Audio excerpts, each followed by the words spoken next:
जैसे ही mobile phone पर ringtone बजी, सुधा एक बार फिर से अपने पति मोहन को गुस्से से देखने लगी। उसे ऐसे गानों से खींच होती थी, मगर मोहन को ऐसे गानों को सुनने में सुकून मिलता था। अक्सर जब भी इसके चलते दोनों में नोक-झोंक होती, तो मोहन का वही पुराना तर्क होता था। सुधा, ऐसे गानों में ईश्वर की एक चेतावनी होती है, जो हमें जीवन में गलत रास्ते पर चलने से रोकती है। एक बार सोचने के लिए विवश करती है कि सोच लो, जो तुम कर रहे हो, वो कितना सही है और कितना गलत, कहीं बाद में पछताना न पड़े। मगर सुधा हर बार ऐसी बातों को किताबी बातें मानकर मोहन का प्रयास करने लगती कि ऐसा कुछ नहीं होता। खैर, मोहन के मोबाइल फ़ोन से बात करने के बाद सुधा बोली, सुनिए, मैं बाजार जा रही हूँ। कल हमें मम्मी पापा और भैया भाभी ने स्पेशल तौर पर बुलाया है, तो उनके लिए कुछ खरीदारी करनी है।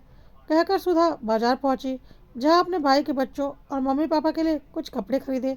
लोहड़ी और मकर संक्रांति पर्व के चलते दुकान पर बहुत भीड़ थी। दुकानदार ने खरीदारी के कुल बिल 2300 रुपये बताया।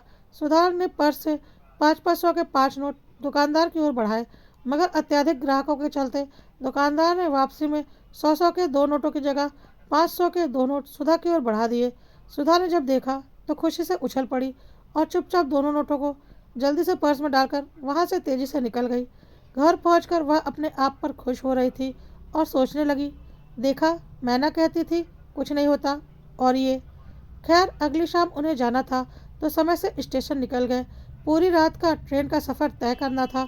मोहन ने सुधा और दोनों बच्चों को खाना खिलाने के बाद आराम करने को कह दिया और स्वयं दोनों बैग की देखभाल करने के लिए जाग रहा हूँ कहकर मोबाइल फ़ोन में लग गया।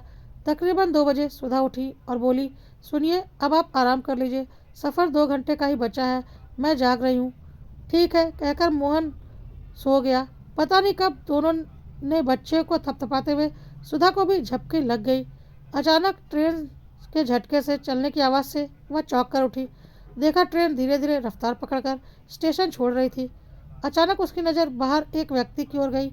उसने देखा उसके पास बिल्कुल वैसा ही बैग था जैसा उसके पास है, जिसमें वह मम्मी पापा भाई भाभी के बच्चों के लिए कपड़े उपहार लेकर जा रही थी। अचानक उसने घबराहट में अपनी सीट के नीचे देखा। अरे, मेरा बैग, मतलब वो मेरा ही बैग था। जब तक वह मोहन को आवाज़ देकर बोली, तब तक बाहर खिड़की से वह व्यक्ति ओझल हो गया था। उसे समझ में नहीं आ रहा था वो चलती ट्रेन की चेन खींचे या चीखे चिल्लाए, क्या करे, कैसे उस चोर को पकड़े। ट्रेन लगातार रफ्तार पकड़ चुकी थी और वह फूट फूट कर रोने लगी। मोहन ने उसे चुप कराया, ट्रेन की चेन खींची, मगर उस चोर का कहीं कुछ पता नहीं लगा। सुधा बैग और उसमें रखे सामान का हिसाब किताब लगा रही थी। तकरीबन 10,000 रुपये का नुकसान हो गया था। तभी एक यात्री सुधा को सांत्वना देने के लिए बोला, बहन जी, बुरा करने वाले का कभी भला नहीं होता, ऐसे करने वाले का 10 गुना ज़्यादा नुकसान होता है। तभी मोहन का मोबाइल फ़ोन एक बार फिर से बजा। जो बोएगा वही पाएगा, तेरा किया आगे आएगा, सुख दुख है क्या फल कर्मों का, जैसी करनी वैसी भरनी, जैसी करनी वैसी भरनी। अब सुधा को दुकानदार का चेहरा नजर आ रहा था और ईश्वर की वो चेतावनी, जिसका अक्सर वह परिहास उड़ाया करती थी, मगर आज उसका ही परिहास बनकर रह गया था।